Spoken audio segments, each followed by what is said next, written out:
I'd been asleep for maybe 40 minutes, the deep, dreamless kind you only get after a long week, when my phone lit up the nightstand like a flare gun. I'm 63 years old. I spent 31 years as a family attorney. My body still flinches at unexpected phone calls the way soldiers flinch at car backfires. Nothing good comes through a phone at 2 a.m. Not ever. The name on the screen stopped my heart for exactly one beat. Skyla. Welcome back to Dad's True Revenge. Grab your snacks, get comfortable, and remember, the people in these stories had every chance to behave themselves. They just chose wrong. Drop a comment and be sure to subscribe. You're going to love it here. Not Anthony. Not his wife, Natalie. My granddaughter, 8 years old, calling me from what I assumed was her own bed in their house in Marietta, Georgia, a quiet suburb of Atlanta, where the lawns are too perfect and the smiles are too practiced and everything looks fine until you look closer. I answered before the second ring. Skyla, baby, what's wrong? The sound she made wasn't crying. Not exactly, it was the sound a child makes when they've been crying so long they've run out of the wet part. Just breathe. Shaking breath, like a car engine that won't quite turn over. Grandpa. She said my name like it was the only word she had left. I was already sitting up, already reaching for my glasses, already calculating. Old habit. 31 years of family law teaches you to do math in your head before your feet hit the floor. Distance. 6 hours by car, 45 minutes by plane. Time. 2:00 for this, but doing it anyway. I'm here, I said. I'm right here. Tell me what happened. They left. 2 words. I made her repeat them because I genuinely did not believe what I heard. Who left, sweetheart?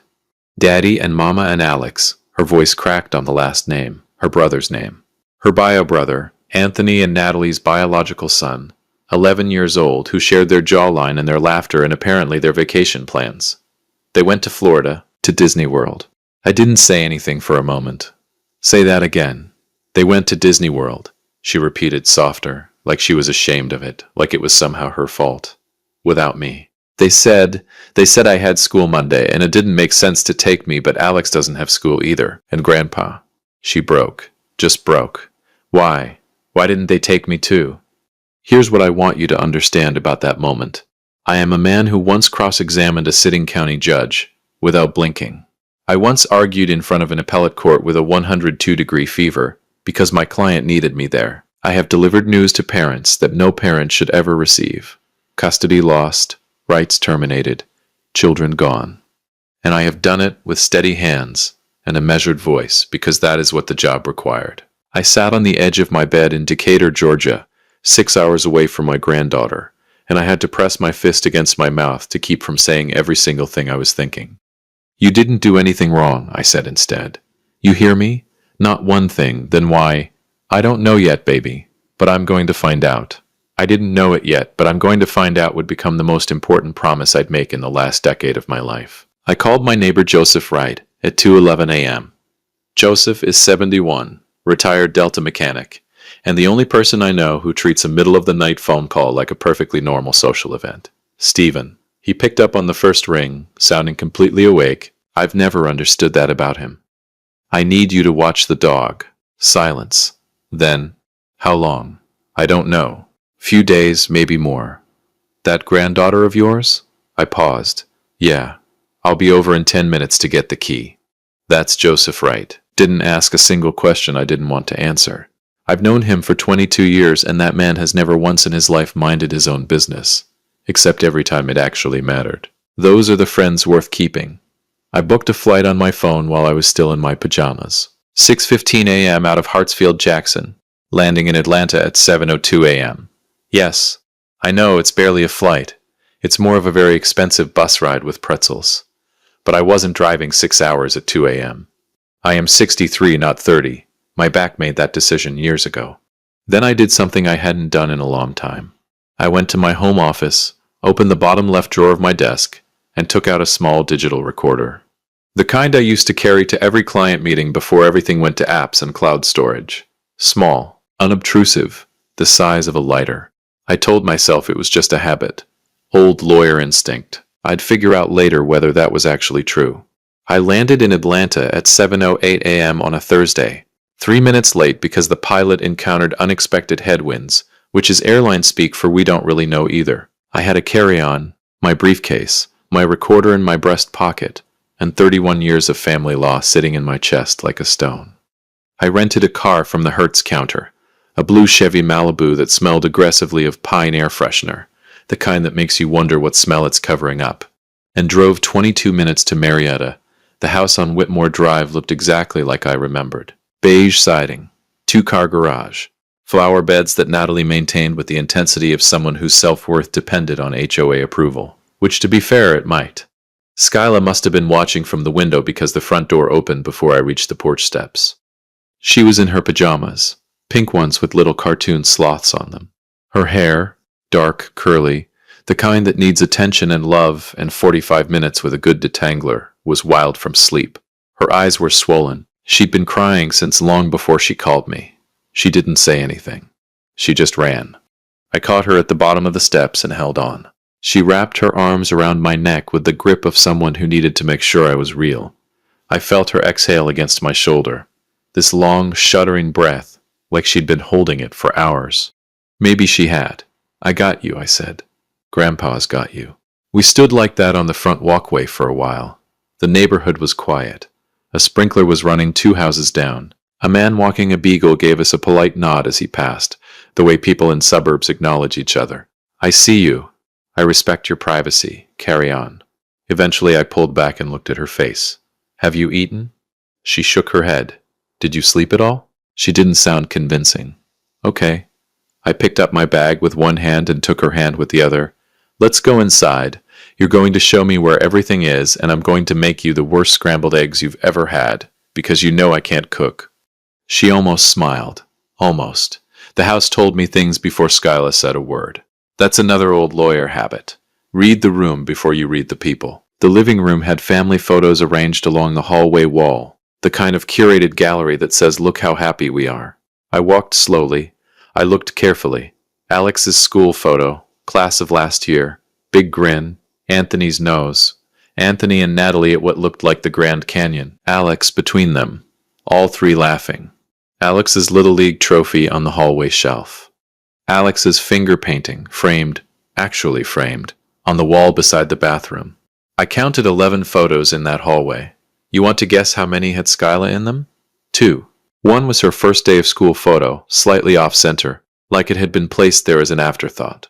The other was a group shot, a Christmas photo, where she stood at the far left edge of the frame, half a step behind everyone else, like she'd wandered into someone else's family portrait. I stood there looking at that Christmas photo for longer than I should have. Skyla came up beside me and looked at it too. I don't like that one, she said quietly. Why not? She shrugged. I look like I'm visiting 8 years old. 8 years old, and she already understood what I was only beginning to document. I reached up and touched the recorder in my breast pocket. Over eggs, which were as promised, genuinely terrible. Skyla talked. I let her lead. Another old habit, don't interrogate a witness. Just open a door and stand back. When did they tell you they were going? I asked. Tuesday night, after dinner. She pushed her eggs around. Daddy said it was a last-minute trip, for Alex's birthday. Alex's birthday isn't until... I stopped myself. I knew when Alex's birthday was. It was 2 months away. I know, Skyla said, not looking up. I didn't say anything, though. Why not? Because when I said something before, about the camping trip, Mama got upset and said I was being selfish. And then Daddy didn't talk to me for 3 days. There it is. I kept my face neutral. Lawyer's face. The one I practiced for 3 decades so juries couldn't read me. What camping trip? In September. They took Alex camping in Tennessee. They said I had a sleepover that weekend, but I didn't. Aria canceled. She said it plainly, like it was just a fact. Like the hurt had been processed so many times it had worn smooth. So I stayed home with Mrs. Patterson next door. Aria Rodriguez, Skyla's best friend from school. Filed that away. I didn't know it yet, but September would become Exhibit A. Skyla. I set down my fork. Has this happened before, them going somewhere, without you, more than once? She looked at me for a long moment. Long enough that I understood she was deciding something. Deciding whether to trust me with the full weight of it. Then she nodded, slowly, carefully. Like the nod itself cost her something. How many times, sweetheart?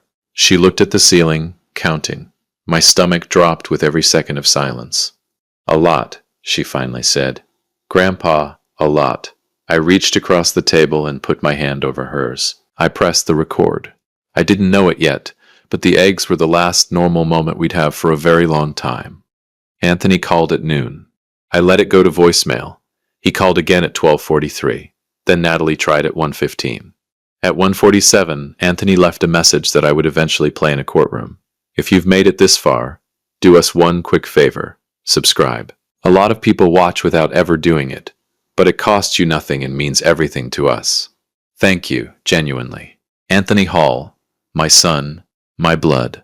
The boy I coached through Little League and drove to SAT prep and paid 2 semesters of college tuition for before he figured out what he actually wanted to do with his life. Called my phone 4 times between noon and 1:47 p.m. on that Thursday. 4 times. Not once did he lead with, "Is Skyla okay?" I want you to sit with that. I replayed all 4 voicemails while Skyla napped on the couch. Finally, mercifully asleep under the weighted blanket I'd found in the hall closet, the one she'd apparently dragged out herself sometime in the night. I sat at Anthony's kitchen table with my legal pad, my recorder, and a cup of coffee that was doing its level best to keep me functional. And I listened. Message 1, 12:02 p.m. Hey Dad, it's me. I'm guessing Skyla called you. I figured she might. Look, it's more complicated than it probably seems right now, okay? Just call me back. More complicated, right? Like differential calculus is complicated. As if leaving an 8-year-old home alone while you took her brother to Disney World was some kind of nuanced philosophical position requiring context. Message 2, 12:43 p.m. Dad, come on. Call me back. I know you're there. No, son. I'm here. There's a difference. Message 3, 1:15 p.m. This one was Natalie. I want you to know that Skyla was completely safe. Mrs. Patterson next door knew to check on her, and we left her food and she had her tablet and she left an 8-year-old with a next-door neighbor on standby, like a houseplant, like something you water occasionally and hope for the best. I wrote, no emergency contact designated. Child left without legal guardian present. 31 years of family law, people. It comes back fast. Message 4, 1:47 p.m. Anthony again. And this one was different. This one had Florida background noise behind it. Music, crowd chatter, the unmistakable sound of a theme park. A place designed to manufacture joy. My son was calling me from inside the Magic Kingdom to explain why his daughter wasn't there with him. Look, Dad, I need you to not make this into a whole thing. Skyla's fine. You being there is it's great, she loves you, this works out fine for everyone. We'll be back Sunday. We can all talk then. Just keep her calm, okay? She gets dramatic. She gets dramatic. I set the phone down very carefully on the table. She gets dramatic. She's 8 years old, and she called her grandfather at 2 in the morning because the people who were supposed to choose her chose not to. And the word he reached for was dramatic. I picked up my legal pad and wrote 3 words, underlined twice. Pattern. Documentation. Court. Skyla woke up around 3:30, hair everywhere, sloth pajamas rumpled, looking approximately 7 years old, and somehow also about 40. Kids who've been through hard things get that look. Old eyes in a young face. I'd seen it in courtrooms more times than I could count. You stayed, she said, like she'd half expected me to be gone. I told you I would. She sat up and pulled her knees to her chest. Did Daddy call? He did. Is he mad? Oh, the audacity of that question. Is he mad? No, I said. He's not mad. How are you feeling? Hungry. Then quieter, and kind of embarrassed. About what? That I called you, that I cried. She picked at a loose thread on the blanket. Mama says I'm too sensitive. I put my legal pad face down on the table. Skyla, look at me. She did. Calling someone who loves you when you're scared and alone is not too sensitive. That's exactly what you're supposed to do. That's the whole point of having a grandpa. I paused. And, for the record, I cried in a courtroom once, full tears, in front of a judge. Her eyes went wide. You did? The judge was not impressed, but the jury was. I stood up. Come on, get dressed, we're not sitting in this house all day. Where are we going? Good question. I hadn't entirely figured that out. But I knew we weren't staying inside 4 walls full of lopsided photo galleries and the ghost of every trip she hadn't been invited on. We're going to get lunch, real food, not my eggs. Thank God, she said. I laughed out loud. First time since I'd landed.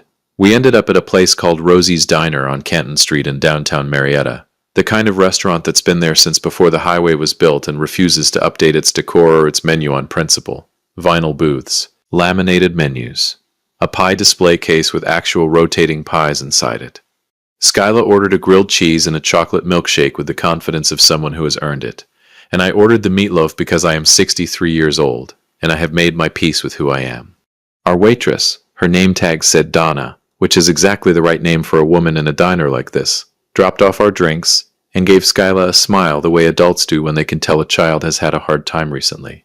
You got a good grandpa? Donna asked her. Skyla looked at me. Yeah, she said. He's okay. High praise, I said. Donna winked and left us alone. Over lunch I did what I'd been carefully not doing all morning. I asked questions, slowly, gently, framed as conversation, not interrogation, but I'd be lying if I said the lawyer in me wasn't running a quiet deposition underneath every bite of meatloaf. Tell me about your school play, I said. The one in December. Your teacher sent me the program. You had a speaking part. Skyla's face did something complicated. You saw that.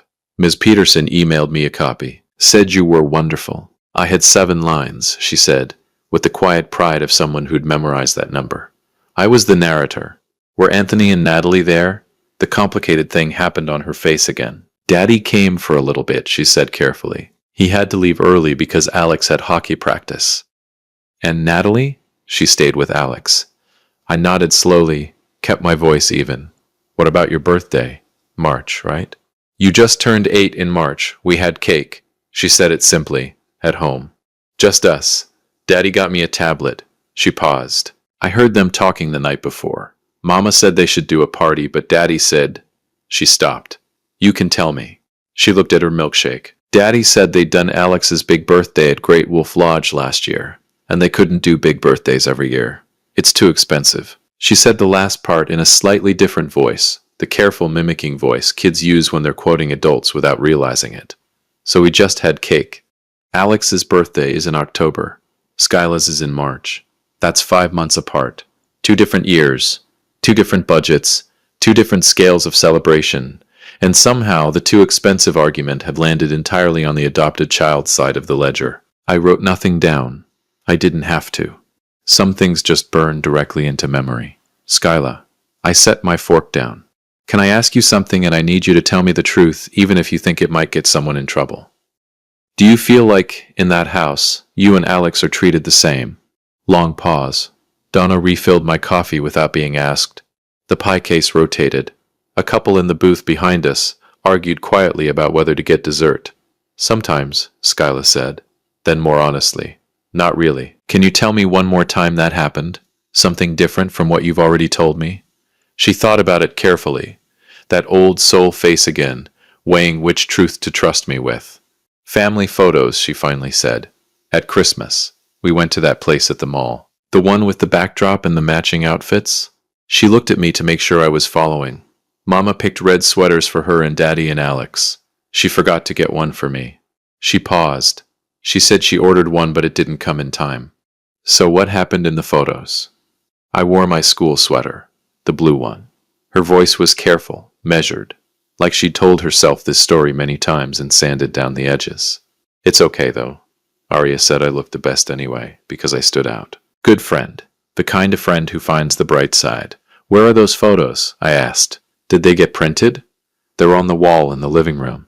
I thought of the gallery wall. 11 photos. Skyla in 2. I thought of that Christmas photo. Her at the edge of the frame. Blue sweater, half a step behind. Exhibit B. We got back to the house around 5 o'clock. I'd stopped at a CVS and let Skyla pick out whatever she wanted. Nail polish, gummy bears, one of those little activity books with word searches and mazes. And she'd done so with the careful restraint of a child who'd been taught not to ask for too much. That broke something in me a little. That careful restraint. While she set herself up at the kitchen table with her word search and her gummy bears, I went to the hallway. I stood in front of that gallery wall for a long time.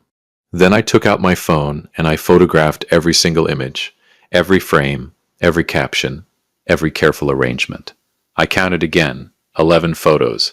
I documented who was in each one. Then I opened my recorder and spoke quietly, just above a whisper. Thursday, approximately 5:15 p.m. Whitmore Drive, Marietta, Georgia. Subject familial photo documentation in the hall residence. 11 photographs displayed in main hallway. Child Skyla appears in 2. In one, she is visually separated from the family unit. In the second, she is wearing clothing inconsistent with the rest of the family, suggesting she was not originally included in the planning of the photographic session. Both images placed in low-traffic visual positions relative to the other photographs. I clicked it off, walked back to the kitchen, sat down across from Skyla, who was frowning at her word search with tremendous concentration. "Grandpa," she said, not looking up, "is parallel spelled with 2 L's or 1? She circled it triumphantly. Then, "Are you going to make me go back when they come home Sunday?" I looked at her. She asked it so casually, like she already knew the answer might be yes, like she'd built an entire emotional infrastructure around preparing for the answer to be yes. "I don't know yet," I said honestly, "but I want you to know something." She looked up. "Whatever happens, whatever I decide, whatever any adult in your life decides, I want you to know that you are not an afterthought. You are not an inconvenience. You are not a blue sweater in somebody else's Christmas photo." I kept my voice steady, lawyer steady. "You are the whole point, Skyla. You understand me." She stared at me for a long moment. Then her chin wobbled, just once. She stopped it. "Okay," she said softly. "Okay," I said back. She went back to her word search. I went back to my legal pad. I didn't know it yet, but Sunday wasn't going to go anything like Anthony was planning. He called again at 7:52 p.m. This time I answered. "Dad," the relief in his voice was immediate. Then, cautiously, "How is she?" "She's fine. She's here. She's safe." I paused. No thanks to anyone currently in Orlando. Silence. "Dad. Anthony." I said his name the way I used to say it in courtrooms when I needed someone to understand they were no longer in a casual conversation. "I'm going to ask you a question, and I need you to answer it honestly." "Okay. When is the last time Skyla was included in a family trip?" Long pause. Longer than it should have been. The length of that pause told me everything. "We took her to..." He stopped. Started again. "Last summer we went to..." Another stop. "It's been a hard year financially, Dad. You don't understand." "The camping trip," I said. "September. Tennessee. Alex went." Silence. "The Christmas photos," I said. "She was in a blue sweater." More silence. "Her birthday was cake at home," I said. "Alex's was Great Wolf Lodge." Complete silence now. The kind that has weight. "Anthony." I kept my voice level. Measured. A scalpel, not a hammer. "I'm not calling you a bad person right now. I'm asking you to tell me honestly, when you look at what I just listed, what do you see?" He didn't answer for a long time. When he finally spoke, his voice was different. Quieter. Something underneath it that I recognized because I'd heard it in courtrooms from people who'd finally run out of road. "I don't know how it got like this," he said. And there it was. Not a defense, not an excuse, just a man looking at his own reflection and not being able to explain the person looking back. I took a slow breath. "We'll talk Sunday," I said. "All of us. In person." "Okay," he said quietly. "Okay, Dad." I hung up. I sat in the kitchen of his house, at his table, drinking his coffee. I opened my laptop and began drafting the petition. If you've been listening for a while and want stories like this to keep coming, it really helps if you hit that like button and subscribe. 97% of people never do, but it's what keeps this whole thing running. So, thank you for real. Anthony and Natalie walked through the front door at 4:17 p.m. with Mickey Mouse ears and sunburned shoulders, and the fragile smiles of people who'd spent 4 days pretending everything was fine. Skyla was sitting at the kitchen table doing her word search. She didn't look up. That hurt him more than anything I could have said. I watched it land on his face like a gavel. "Hey, baby girl," Anthony started. "She can hear you," I said from the doorway. "Whether she responds is her choice." Natalie's eyes cut to me. "Stephen, we should talk privately." "We should," I agreed. "But first, Anthony, check your mailbox." He frowned, went to the door. Came back holding a manila envelope, the kind with the little metal clasp that means this is official and you should sit down. "What is this?" "That," I said, "is a petition for de facto custodianship of Skyla Hall, File Friday morning in Cobb County Superior Court. I let that breathe for exactly 2 seconds. I've been busy. Natalie's face went white. You can't. I did. 31 years of family law, sweetheart. I didn't forget everything. Anthony stood very still. He opened the envelope slowly, the way people open things they already know will change their lives. His eyes moved across the first page. Then he sat down. Just sat down.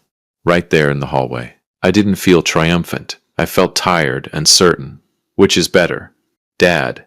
His voice was hollow. I have recordings, I said quietly. I have photographs. I have dates, Anthony. Every trip, every birthday, every school play with an empty seat, where 2 parents should have been sitting. I have a pattern so clear that I could present it to any judge in Georgia and win before lunch. Natalie started crying. I handed her a tissue, because I'm not a monster. I'm not doing this to destroy you, I said. I'm doing this because that little girl asked me why, at 2 a.m., and nobody in this house had a good answer. Anthony looked up. His eyes were red. I know, he said, barely audible. I know, Dad. Are you going to fight it? Long silence. The longest silence of my life, maybe. Longer than any verdict I'd ever waited on. He shook his head. There it was. The hearing was 14 days later. Cobb County Superior Court. Judge Patricia Wynn, presiding. A woman who had approximately 0 tolerance for nonsense and excellent instincts about children. Anthony showed up with no attorney. He testified for 11 minutes. He said quietly and without drama that he loved his daughter but that he had failed her in ways he was still trying to understand, and that his father could give her something he clearly hadn't. Consistency. Priority. A front row seat. Judge Wynn granted de facto custody to me, Stephen Collins, effective immediately.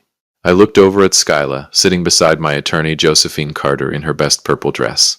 She was already looking at me. She didn't cry. She just nodded. That same small, serious nod. Like we'd made a deal and she was confirming receipt. Like she finally believed it. On the drive home, she was quiet for a while. Then, Grandpa, am I your first choice? I kept my eyes on the road. Marietta scrolling past the windows, ordinary and golden in the late afternoon.